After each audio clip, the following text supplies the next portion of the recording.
Hello students, ये हम लोगों का 21 नंबर लेक्चर है।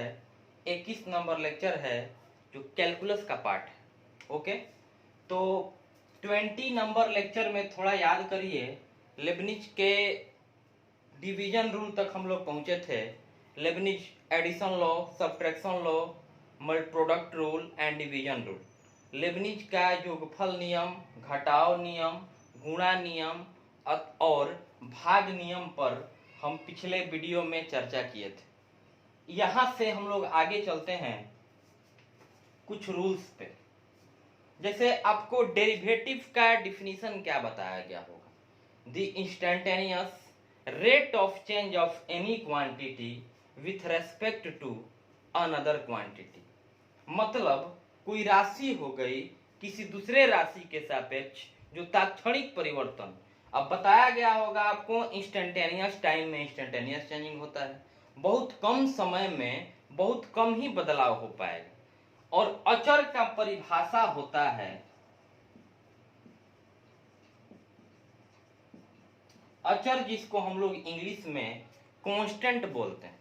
तो अचर का मतलब होता है जिसका मान बदलता नहीं है। जैसे आप लोग फिजिक्स में कूलम्ब्स लॉ पढ़ रहे होंगे, उस कूलम्ब्स लॉ में के होगा तो के का value 9 into 10⁹ newton metre square पर कूलम्ब स्क्वायर। ठीक है, तो ये क्या है? के कांस्टेंट है। अब वैसे आपको बताया गया है कि x y z t theta, x y z t theta. Generally जब तक नहीं बोलेगा हम इन पांचों को वेरिएबल मानेंगे। बाकी जितना एबीसीडी का लेटर है, इंग्लिश अल्फाबेट के जितने लेटर्स हैं या जितने नंबर्स हैं, चाहे वो नंबर रियल नंबर हो या नंबर इमेजिनरी नंबर हो, अर्थात चाहे वह वास्तविक संख्या हो या काल्पनिक अर्थात अवास्तविक संख्या हो, सब अचर होगा। तो जो इंस्टेंटेनियस टाइम में बदलाव होता है, उसी बदलाव को, उसी चेंजिंग को डेरिवेटिव बोला जाता है। अब बताओ, अचर पद तो बदलता ही नहीं, तो पूछोगे कि अचर पद कितना चेंज होता है, तो नहीं चेंज होता है। मैथमेटिक्स एक ऐसा लैंग्वेज है, एक ऐसा पोर्शन है जिसमें नहीं का मतलब जीरो होता है। नहीं का मतलब जीरो होता है। जैसे कोई पूछेगा तुम्हारे पास कितना रुपया है, बोलोगे आई डोंट हैव मनी, मेरे पास पैसा ही नहीं है, मतलब कितना है? 0 रुपया है। नहीं, तो अचर बदलता ही नहीं है, इसका मतलब अचर पद का अवकलन। जैसे यहाँ पर डी हो गया, डी और बगल में बताया है आपको क्या भाई कि डी बाई डी एक्स जो हो गया, ये तो एक मशीन हो गया। अब किसको तुम डिफ्रेंशिएट करना चाहते हो, डिपेंड्स अपॉन यू। तो ये अगर हम लोग ये मार्कर का डिफ्रेंशिएशन करना चाहते हैं, डी के बगल में मार्कर डालेंगे। यहाँ के डी के बगल में क्या है? के है। इट मींस डेरिवेटिव ऑफ के विथ रिस्पेक्ट टू एक्स। कितना बदलेगा? इंस्टेंटेनियस टाइम में कितना चेंजिंग होगा? कांस्टेंट तो चेंज ही नहीं होता है, तो इसका डेरिवेटिव क्या होगा? 0। तो नोट में लिखिएगा, इंग्लिश में नोट में द डेरिवेटिव ऑफ, या डिफरेंशिएशन भी लिख सकते हो, कोई प्रॉब्लम नहीं। The derivative of any constant term is equal to 0। The derivative of any constant term is equal to 0। Hindi में लिखिएगा नोट में, किसी भी अचर पद का, किसी भी अचर पद का अवकलज या अवकलन, कुछ भी लिख सकते हो, किसी भी अचर पद का अवकलज शून्य होता है। किसको समझाना होगा तो कैसे समझाइएगा? देखिए, जो चेंजिंग है वही डेरिवेटिव होता है। कांस्टेंट तो चेंज ही नहीं होता है। चेंज नहीं होता है मतलब कितना चेंज होता है? 0 होता है। तो कांस्टेंट का डेरिवेटिव 0 हो जाएगा। कोई कितना भी आपको उकसाए, जैसे यहां पर ध्यान दीजिएगा, आपको बताया गया है differentiation of x to the power n with respect to x is equals to n into x power n minus. इसका लैंग्वेज फॉर्म क्या है भाई? x वेरिएबल है, n कांस्टेंट है, वेरिएबल पावर कांस्टेंट, चर पावर अचर रहेगा तो अचर इंटू चर पावर अचर -1 हो। अब ऐसे नहीं कोई, जैसे मान लो 2 पावर 4 है, अचर का पावर अचर रहेगा, अचर का पावर अचर, तो उसका मान जो होगा अचर होगा। बहुत छोटा पॉइंट है ये कैलकुलस से इसका रिलेशन है, बट ये कैलकुलस का पॉइंट नहीं। यहाँ पर अचर का पावर अचर मीन्स कांस्टेंट पावर कांस्टेंट रहेगा, गिव्स कांस्टेंट। अचर के पावर अचर का मान अचर है, जैसे 2 हो गया, 2 क्या है, अचर है। पावर 4, 4 क्या हो गया, अचर हो गया। तो अचर का पावर अचर है, तो अचर के पावर अचर का मान, इसका मान कितना हो जाएगा 16। तो 16 भी तो अचर है। तो कितना भी कोई भूलवा के पूछे आपसे, लिख लिए अचर पद का अवकलन शून्य होता है, ये पॉइंट लिखो। फिर लिखो dc by dx is equal to 0। कोई भी नंबर है कैसे रहेगा, differentiation of 10 with respect to x। 10 का अवकलज x के सापेक्ष 0 होगा।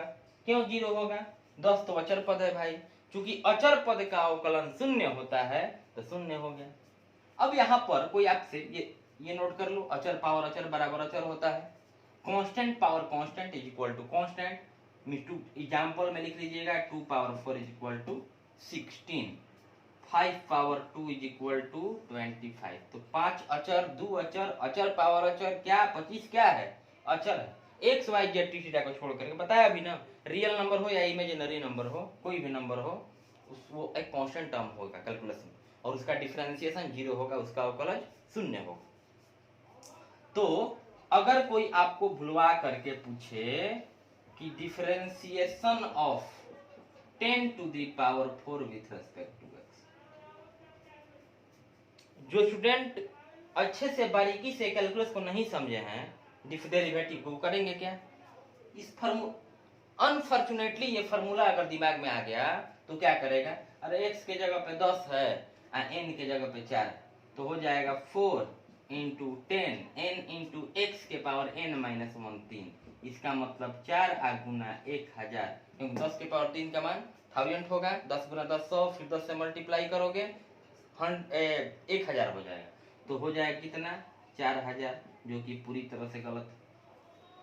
अभी आपको बताया गया कि ये फार्मूला केवल तब काम करेगा जब चर के पावर अचर रहेगा तब। अगर आप बारीकी से देखें तो 10 तो अचर है, तो ये चर का पावर अचर है, ये अचर का पावर अचर है, तो अचर के पावर अचर का मान कितना होता है, अचर होता है। And as we know that the derivative of any constant term is equal to 0, मतलब यहाँ पर डायरेक्ट 0 लिखो। कोई पूछेगा आपसे differentiation of e by dx, e क्या है बताए हैं, e एक अचर पद है, एक्सपोनेंशियल होता है, e के पावर x नेचुरल एक्सपोनेंशियल हो गया। तो e एक अचर है जिसका मान 2 और 3 के बीच होता है। तो 2 और 3 चूंकि e का मान 2 और 3 के बीच होता है, अर्थात एक संख्या होता है, और चूंकि संख्या है तो अचर हो गया, तो अचर पद का अवकलन शून्य है। तो इन सारे पॉइंट्स को आप लोग नोट कर सकते हैं। आगे हम लोग चल रहे हैं, इस फॉर्मूला का ये सब में यूज नहीं हो पाएगा।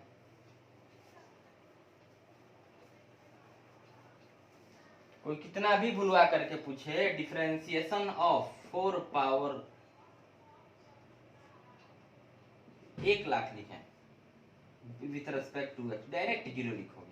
अचर पावर, अब 4 के पावर 1 लाख का मान मत 4 गुना 4 गुना 4 1 लाख बार लिखना मत, डायरेक्ट 0 लिखना, क्योंकि अचर के पावर अचर अचर होता है, कोई संख्या ही आएगा उसका अवकलन 0 होगा। तो आगे चलते हैं, नोट में फिर पॉइंट लिखिएगा,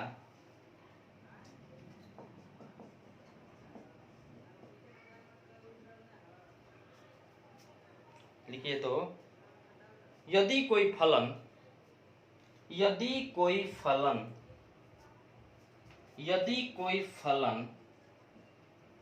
अचर गुना चर, मतलब variable into constant, constant into variable बोलो या वेरिएबल इंटू कांस्टेंट, बात तो एक ही हुआ। यदि कोई प्रश्न अचर गुना चर को संतुष्ट करता है तो अवकलज करते समय, फिर से एक बार सुन लीजिए, यदि कोई प्रश्न अचर गुना चर को संतुष्ट करता है तो मतलब क्या, कांस्टेंट इनटू वेरिएबल को सेटिस्फाई करता है। फिर से एक बार, यदि कोई प्रश्न या फलन अचर गुना चर को संतुष्ट करता है तो अवकलज करते समय अचर बाहर हो जाता है, अचर बाहर हो जाता है और केवल चर का अवकलज किया जाता है। एक बार फिर से सुन लीजिए, नोट में क्या बोले हैं, यदि कोई फलन या प्रश्न अचर गुना चर को संतुष्ट करता है तो अवकलन करते समय या अवकलज करते समय अचर बाहर हो जाता है और केवल चर का अवकलज होता है। अब यहां पर एग्जाम्पल समझिएगा, जैसे y इज इक्वल टू दिया हुआ है 10x 10x। अब आप लोग बताइए कि 10 क्या है, तो अचर। 10 जो है संख्या है तो अचर है। अकेले अचर रहता है 10 तो अवकलन शून्य होता है। अकेले रहेगा कोई अचर पद तो उसका अवकलन शून्य होगा। बट यहाँ पर 10 और x में गुणा के फॉर्म में है, means in this question constant and variable are satisfy the form of multiplication. मतलब इस प्रश्न में, इस फलन में अचर और चर एक दूसरे को गुणा में संतुष्ट करते हैं। तो नियम क्या कहता है ब्रदर, अभी जो लिखवा है आपके नोट में, कि अचर गुना चर को संतुष्ट करेगा, अचर बाहर हो जाएगा। गुणा है तो derivative with respect to x, differentiating with respect to x, मतलब x के सापेक्ष अवकलज करने पर dy बाई dx प्राप्त होगा। 10 बाहर हो जाएगा, 10 बाहर हो गया, केवल चर का अवकलज होगा तो d बाई dx तो मशीन है जी, चर कौन है, x है, x लगा दो। Now dy by dx is equal to 10 into 1, dx by dx, x का अवकलज x के सापेक्ष 1 होता है, सिद्ध करके बताया गया। तो 10 एकम कितना हो गया, 10, ये आंसर। ठीक है। अब जैसे मान लीजिए कोई आपसे पूछ दिया सेकंड नंबर एग्जांपल में y is equal to 4 cos x, y is equal to 4 cos x। अब इसको डिफरेंशिएट करना है।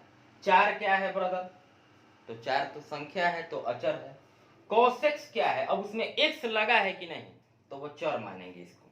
ये फंक्शन में जो x है मतलब वेरिएबल है वो इन्वॉल्व है, मतलब उसमें शामिल है x, तो इस 4 अचर हो गया, कांस्टेंट हो गया और cos x वेरिएबल हो गया।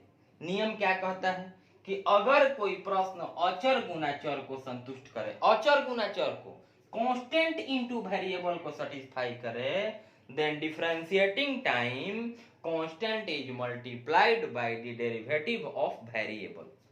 मतलब अवकलज करते समय अचर चर के अवकलज से गुणा हो जाता है।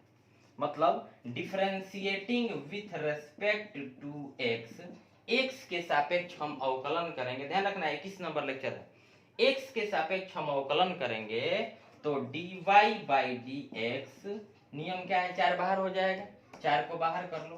किसको डिफरेंशिएट करना है, cos x को, तो d बाई dx, तो ये तो एक मशीन हो गया जी। अब किसको डिफरेंशिएट करना है, cos x को, तो cos x डाल दीजिए। Then dy by dx is equal to 4, cos का माइनस साइन होता है तो माइनस आगे लगा के साइन x लिख दीजिए। 4 into minus sine x, minus 4 sine x हो जाएगा। ये हम लोगों का answer. I hope you understand, please write down. इसके बाद हम लोग कुछ क्वेश्चंस पे बात करेंगे, वीडियो को पॉज करके लिख लेना, उसके बाद आगे देखिए। कुछ प्रश्नों पर हम विचार करेंगे, उन प्रश्नों को हल करेंगे। जैसे क्वेश्चन हो गया 3rd नंबर, आज का 3rd नंबर क्वेश्चन, यदि मतलब if y is equal to 3 tan x plus 4x to the power 4 plus 4x plus 4, यहाँ पे 4 कर दे रहा है, अच्छा लगेगा।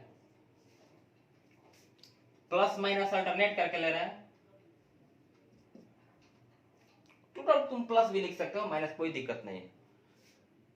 y is equal to, question क्या है समझ लीजिए, y is equal to 4 if मतलब यदि y बराबर 4 tan x 4 tan x minus 4x to the power 4 plus 4x minus 4, तो फाइंड dy बाई dx, मतलब y का अवकलज x के सापेक्ष ज्ञात करिए। चूंकि y का जब हम अवकलज करेंगे तो y तो इन सबके बराबर है। अब देखो लिखोगे derivative with respect to x, then dy by dx बराबर 4 पर, इस पे विचार करो, क्या है पहला फलन, क्या है 4 tan x, 4 क्या है जी, तो कहोगे सर कांस्टेंट है, अचर है। tan x क्या है, वेरिएबल है, चर है। क्यों, क्योंकि x लगा हुआ है, तो x y z थीटा को भी चर माना जा रहा है। तो यहाँ पर 4 बाहर हो गया, नियम जो अभी बताया है वो लगा रहे हैं, और चर का अवकलन मतलब function, trigonometric function tan x है, तो d tan x by dx, ठीक। माइनस है, माइनस देती है, माइनस है, माइनस लिखती है। अगला है क्या 4x टू दी पावर 4। अब ये 4 जो है ये तो अचर हो गया, x के पावर 4 जो है वो चर हो गया, क्योंकि x के पावर 4 का मतलब x into x into x into x, मतलब ये x इनमें, इसमें इंक्लूड है, x शामिल है, तो इसका मतलब ये हुआ कि ये चर हुआ। तो फिर तो अचर गुना चर आ गया, अचर कौन है 4, तो 4 बाहर हो जाएगा। चर का अवकलन d बाई डी एक्स, किसका अवकलन, चर, चर कौन है x के पावर 4, x के पावर 4 लिख दिए, प्लस है, प्लस डाल दिए।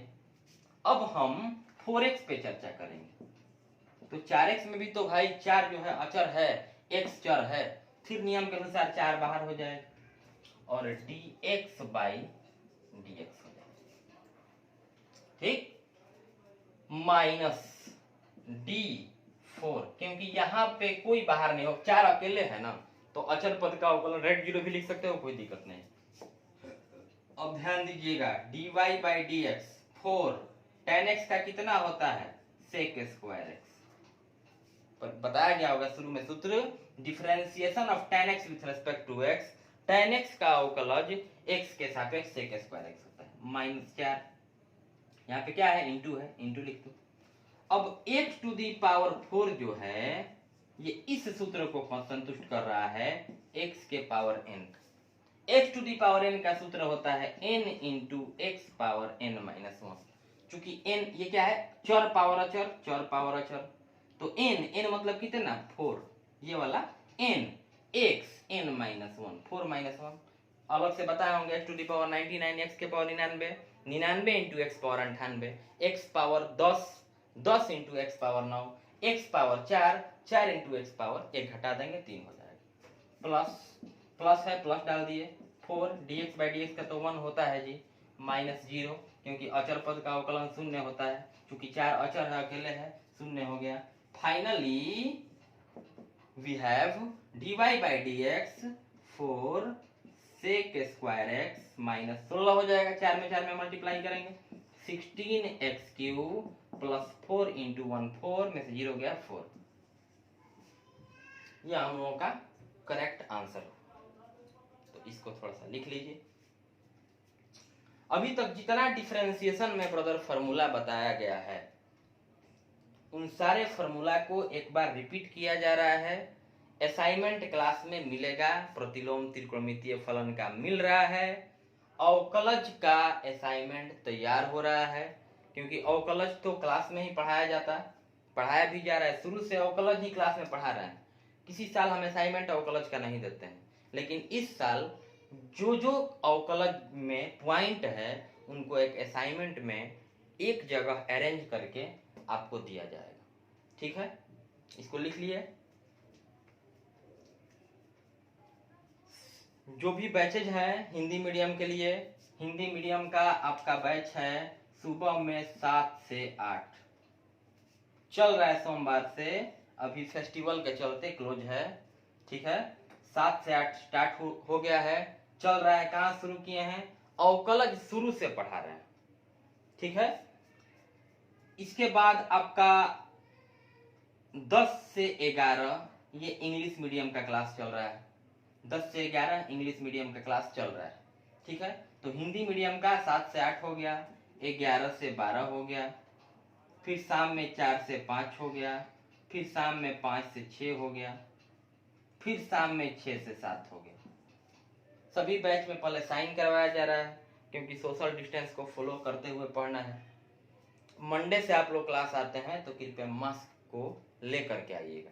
तो ये बैच रनिंग में है, ये बैच रनिंग में है, ये बैच रनिंग में, 4 से 5 वाला भी।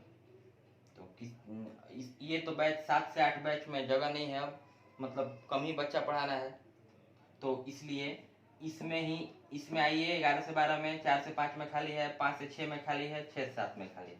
अपना रोल नंबर ले लीजिए और क्लास करने आइए।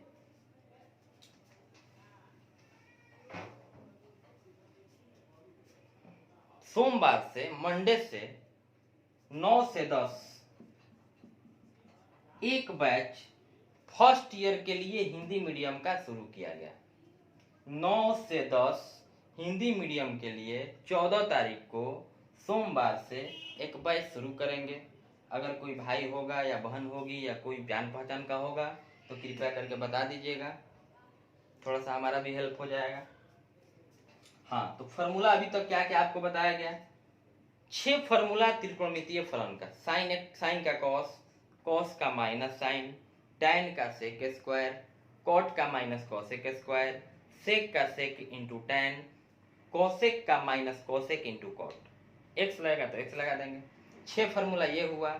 7वां फॉर्मूला बताए हैं आपको, ई के पावर एक्स का ई के पावर एक्स ही होता है। 8वां फॉर्मूला एक्स के पावर एन, जिसपे ये बन रहा है, n into x power n minus 1, वो चर के पावर अचर का काम करेगा।